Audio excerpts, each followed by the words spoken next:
Okay, well the first step in trying to fit this into a Berkeley is actually going to be clearing out some space in the Berkeley engine compartment. My long-term goal is to try to keep as much of the original aluminum frame and inner fenders as possible, but for the time being and for simply fitting this into it, we need to clear some of that out.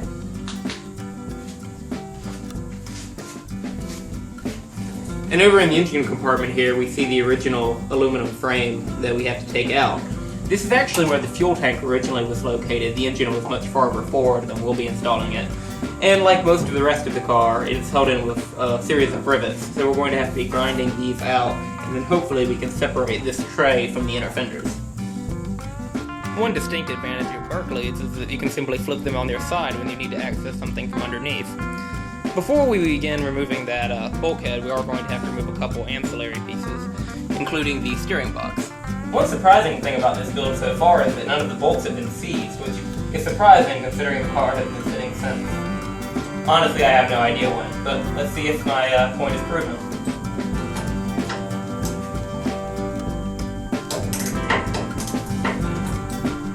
So far, so good.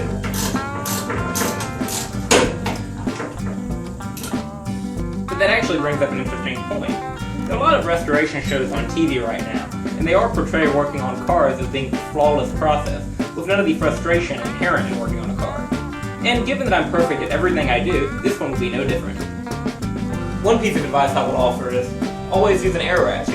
In my experience, it doesn't actually make the work go any faster or more efficiently, but it does make it sound significantly more like NASCAR. I've now removed all the rivets that hold the aluminum to the aluminum, bolts that bolted the aluminum to the subframe, and the steering column as well, allowing us to lift the entire tray out in one piece. Now we have to remove this metal subframe, which will allow us to test fit the G10 into the engine bay.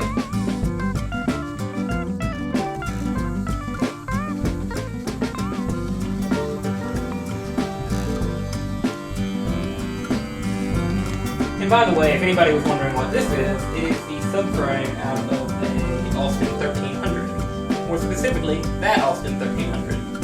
I had brought it in here to see if it was a potential subframe donor. It turns out there would be more modifications than it was worth. However, it's just in here because I was testing it. Of course, if you're wondering why the Austin 1300 didn't need its original subframe. No reason.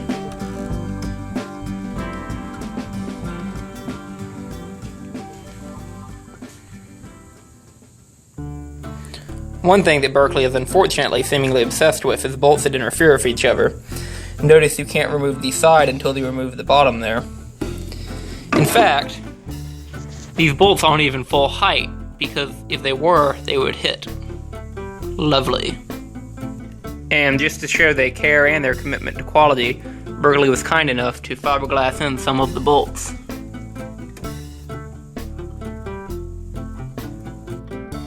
And now, after what I would love to tell you was 20 minutes, but what was in fact about 3.5 or 4 hours, I should now be able to remove the steel cross member. I think I've gotten all the rivets and bolts out, we'll see.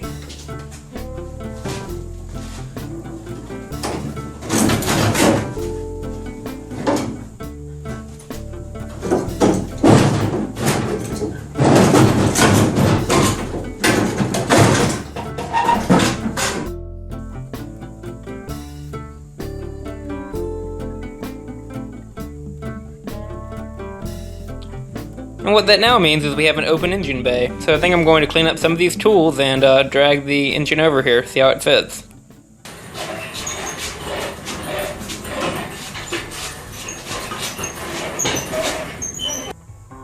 So far, I of course have no idea how this is going to fit into that.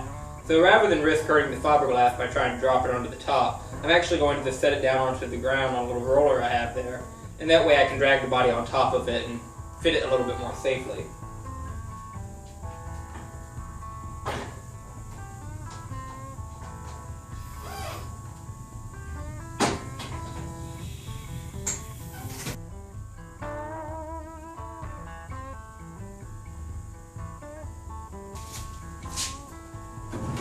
So this will be the first time I've tried to fit the G10 into the Berkeley.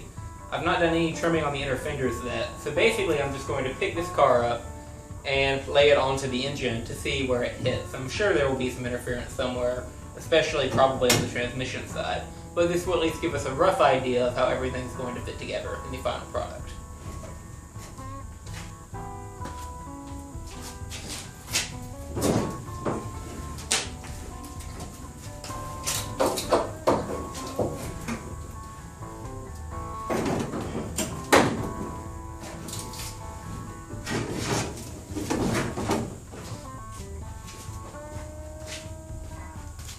Can't do this with the Corvette.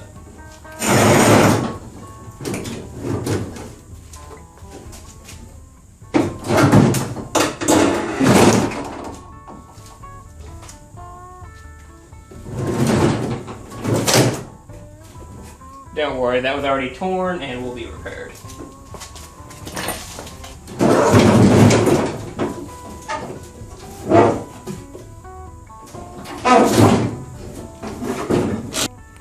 So, as anticipated, there are some clearance issues, of course. The timing cover is right up against the inner fender there, and the transmission doesn't quite clear the inner fender there. But all in all, it actually fits pretty well. We'll have to clear the bottom there slightly, and probably move the entire engine over to the passenger side a slight amount. But all things considered, that's not bad. Let's see how the transmission output lines up. I haven't seen this yet.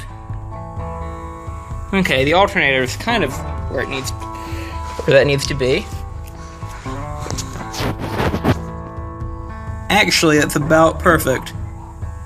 So if we draw a line there, that puts us right about at the halfway point on the inner fender. Not bad. One of the main things holding the body up right now is actually the rear transmission mount. So I'm going to flip the body up, remove that, and then see how it fits without it.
I realize the sound of cracking fiberglass is a little bit painful. And there we go. I still think the ride height might be somewhat of a problem because it's sitting a little bit higher than I'd like, but I think that serves as a pretty good proof of concept. We of course still have a couple clearance issues to resolve. I mean, we'll probably have to trim the inner fenders at least somewhat, but the G10 fits entirely within the engine bay of the Berkeley, so I'll say that's a pretty good success. Alright, well I'd say that's a pretty good stopping point for this video.